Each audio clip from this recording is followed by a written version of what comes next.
MADISON, welcome back. Thanks for being here, thanks for choosing to spend a bit more time with me today. If all has gone to plan, then that means you have just watched a video of me performing card tricks with frozen sausages.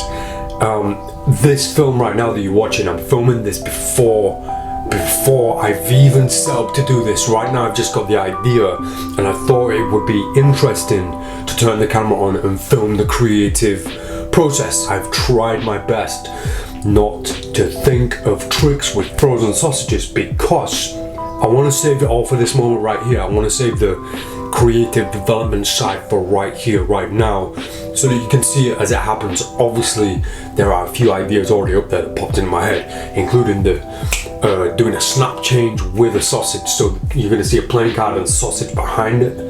The playing card is going to snap out of the way, revealing the sausage. Hopefully I'll get about 5 or 6 different ideas, but I wanted to bring you in and be a part of it. So I'm going to set the GoPro up in front of me so you can see exactly what I'm doing right in front of me. I have got a few things ready right here, right now. And when I say a few things, some skizzers, some packing tape, and a little bit of cardboard. I'm going to make some pretend sausages. Not a lot of people know this, but if you take a frozen sausage out of a freezer, you've only got about 10 minutes max before that frozen sausage starts to defrost at a rapid rate, and nobody likes to do magic with a floppy sausage. I'm gonna roll this up. I'm gonna cut it so that it's about the same size as a sausage.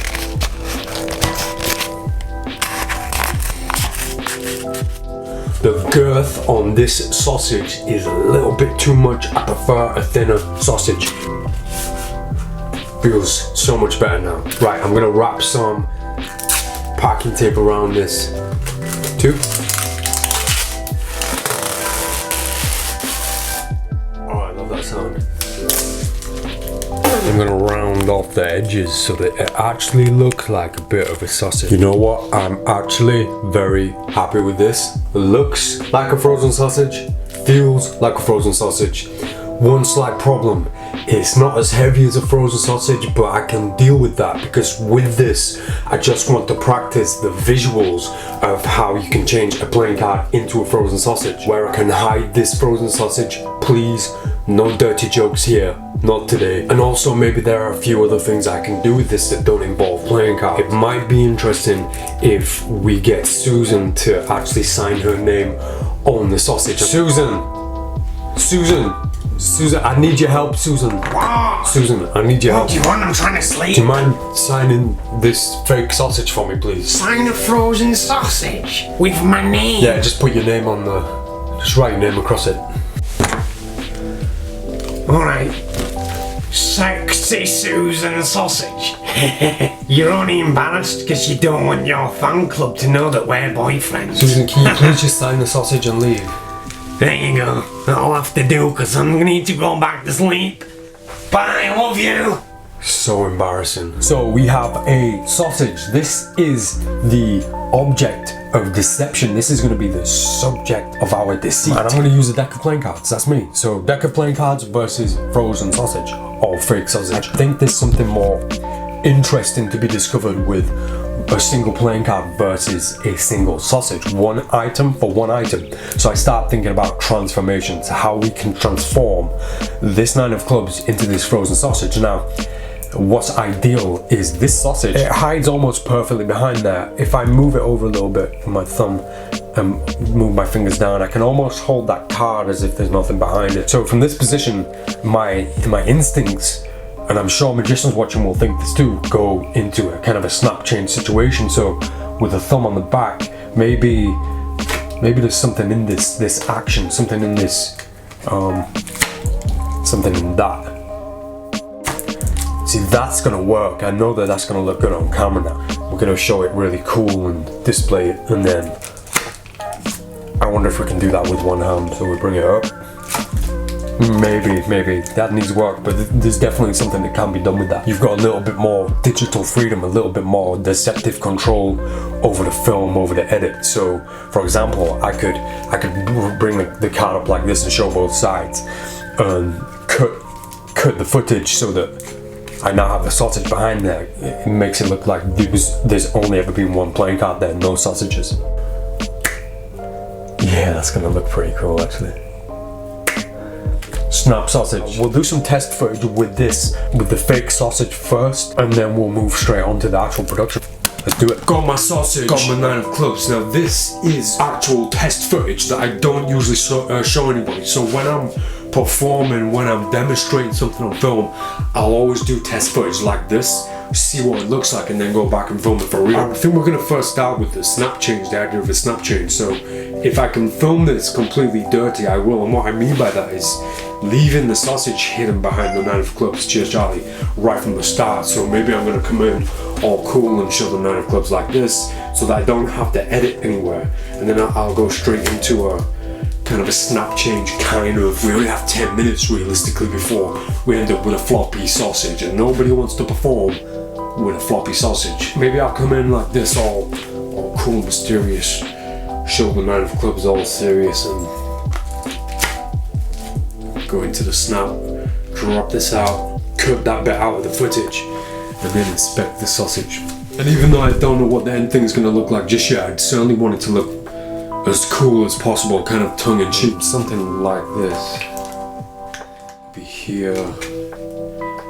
Yeah, that looks pretty cool. Maybe we'll let's see what the swing change looks like.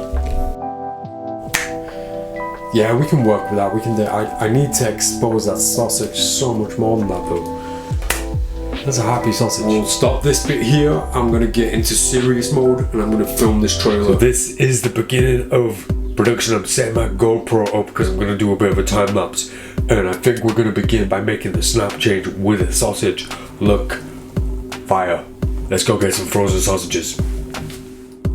Very conscious of time. I think we're only gonna have about 10 minutes to get this done before I run out of frozen sausage.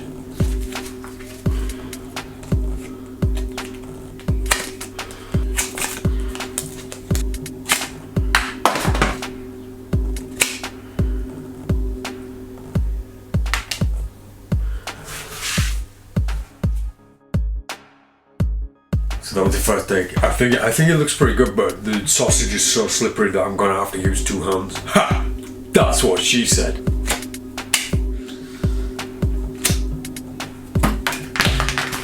Ah!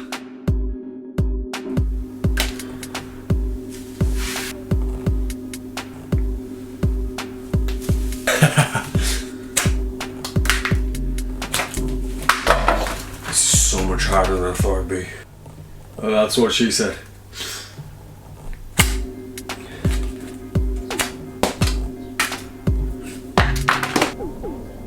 I want to get at least one that I'm confident with before I move on to something else. Let's try and get a good one. Okay, so the sausage is starting to defrost, so I'm gonna see if I can quickly get a change, Madison change going on.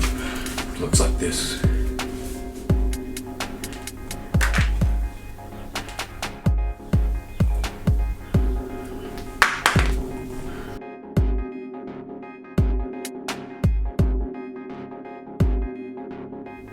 this is getting a bit too floppy now, so I'm gonna get another one. So to edit, I use Final Cut X Pro. I've imported all the footage and I've isolated the bits that I think I might use. So for the first clip we're looking at here is I have the sausage hidden behind the 9 of clubs, and I'm gonna do kind of a snap change. Now for anybody watching this who doesn't know what snap change is, it's basically you have 2 cards, one behind each other, and in a snapping motion you take the first card away, you take it behind this card.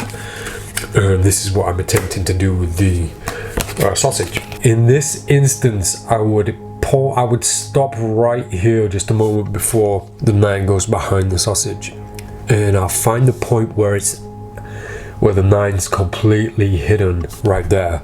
So we're only looking at like a few frames, maybe 10 frames of footage, and that middle section I'm going to speed it up so you can still see that 9 even though it goes a bit faster. The idea is to make that bit go so fast that it's too fast for the eye. So when you're watching this, it'll look like you'll be able to tell that it's a snap change, but you won't really see it happen. You'll just see the playing card become a sausage. I think it's quite obvious what's happening, so that's not the best piece of footage, but still this is an insight into the fun side of making these videos. There's another one that I quite liked where the playing card flies over my shoulder. I have this idea that if we reverse this footage, so I'm simply going to take that entire selection and hit reverse clip, and this time you're going to see a sausage become the 9 of clubs. Let's see what that looks like. It looks pretty cool. It looks like something from Doctor Strange, maybe like this random thing coming into view over my shoulder. If we cut this side of the screen out, this side over here, by just zooming in like this, there we go, we block out that side of the screen so that you don't see that thing coming over in the background. You saw it a little bit, but the moment looks quite cool, I think. So yeah, I can definitely play with that. So there's another trick. Reversing the footage simply makes the handling look quite unnatural, which I guess magic does look like, and it works well with cardistry as well. If anybody makes cardistry videos, a nice little tip: reverse the footage, and people can't really tell if it's forward or backwards. And sometimes reversed symbol cut, for example, can look like a brand new cut to some people. This one I did it fairly quick. So if I speed that footage up again, if I cut this section out where the card goes from the front to the back, not bad, but you can see where the card is.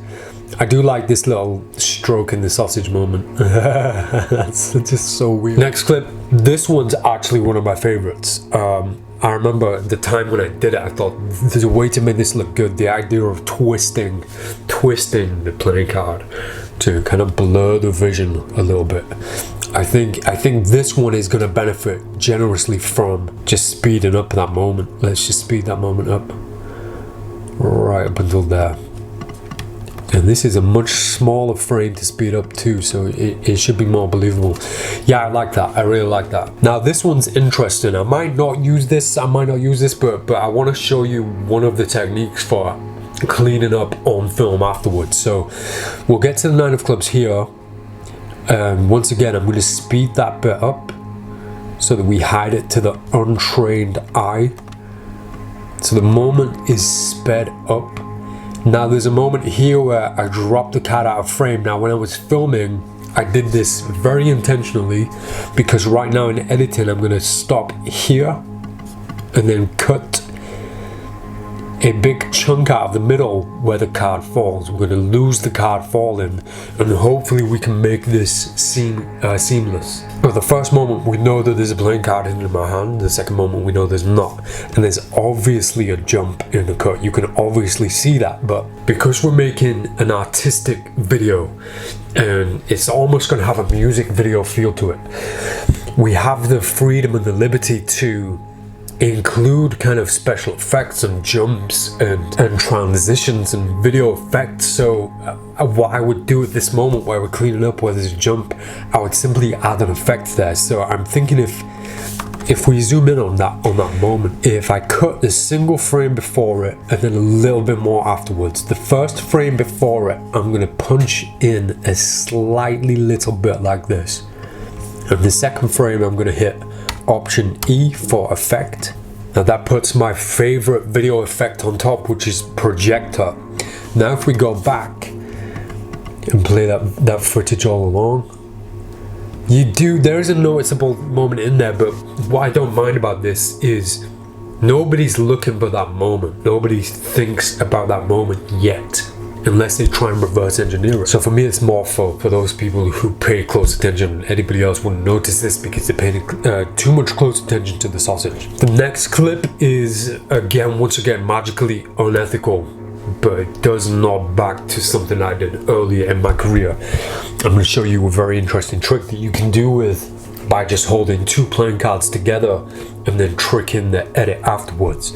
So right now in this frame, I have the sausage held behind the 9 of clubs, and I'm doing the, cheers Charlie, I'm doing this with my hand, and I'll show you exactly why this is so important, this movement. So if you notice on the frame here, on the way back up with my hand, the card flies out of my hand. So halfway between the hand being here and here, halfway up, I'm gonna cut the footage. So right here, I'm gonna go all the way back down with my hand and then cut at the same position. So if I cut that middle bit out now, it should look quite seamless. It almost kind of works. It does need a bit of tidying up, but just by losing a moment in time on that footage, we can change almost seamlessly a playing card for a sausage. So the next footage I quite like is simply me holding a sausage and then snap my fingers and it becomes the fake sausage. And once again, a bit like the change, it's matching up the moment that I snap my fingers. So we're gonna find those two moments in time. So we'll isolate this bit and we'll get to the snap. So the snap's there, snap like Thanos, like Thanos. I change the sausage, I come back and I snap again. Now hopefully I snapped twice in the same point in time, the same position. If we lose that middle moment, not bad. I really wouldn't use that normally, but in this video, because it's such a fun video and because I'm exposing some of these tricks, I'm going to keep that in there. It's quite funny. And the next one, once again, I'm going to throw the 9 of clubs in the air, and when it comes back down, it's going to be a sausage. And again, you're just cutting a moment in time out. So if you watch this, I'm going to cut the footage when the 9 is just leaving my hand. So I'm going to cut it about there. I'm going to go all the way over to the sausage and cut it in the same position. Now if I remove that moment, they should tie up seamlessly again. Let's try it. Not bad at all, not bad at all. I quite like that. I think that works. I think we can make that work with a little bit of aftercare, with a little bit of attention in the actual final production. And the next one, once again, is a snap. So I just have to line the snaps up. So I'm going to cut right here, go further on. After the switch, notice I'm keeping my body completely still because I know what I'm doing afterwards. Find the snap right there, cut this entire middle section, take it out. These should line up almost perfectly.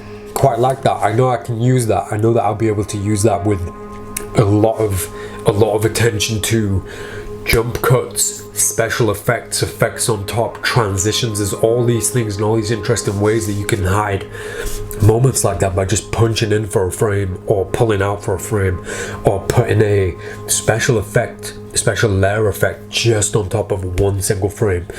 I don't want to get into that too much detail, but I just wanted to show you some of the dodgy, dirty, strange stuff that goes on. Now looking at this footage, looking at these as it just started work, it looks like it could never work. It looks like maybe somebody would be in my position and do this and go, that looks terrible, that's never gonna work. And I feel the same way too, but I know that I can make this work because I've put a lot of time and energy and effort into my editing skills. And it feels like a sad thing to say, but as a magician, in this age, in the internet age, I feel like that's one of the skills I need to have. And I think that's the main reason why I wanted to share these things on film, because the future of magic is online. It really is. So we open up the argument once again: is this unethical to deceive the film itself rather than just showing a pure moment of footage? Is this unethical? Is it fair? We're not going to have that conversation in this video. We'll definitely have it soon. I'm going to turn the camera off now and spend a little bit of time putting all this together and finding the right tune. Now, I know that this is kind of a funny video, so I want to find something funny. I know I'm going to film myself dancing around to put that in there to line up a little bit. But now that you know this, now that you know all these tricks are going on, we're going to play the video again. I'm going to outro this video, then we're going to play the trailer again. So watch it again with all this new information and all these tricks that you know. Maybe you'll see every single moment and see how much time, effort and detail I've put into making this silly little thing work. So just before you watch that video back with new knowledge, with new information, with the secrets, with knowing how that video is made, I just want to say thanks for watching. Thanks for spending your time with me. This video, this subject itself opens up so much to talk about, so many talking points. A lot of controversy may come from this, from the idea of me suggesting that the future of magic is very much so about video editing.